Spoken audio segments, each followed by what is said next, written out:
وجاءوا أباهم عشاء يبكون قالوا يا أبانا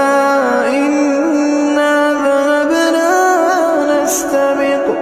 وتركنا يوسف عند متاعنا فأكله الذئب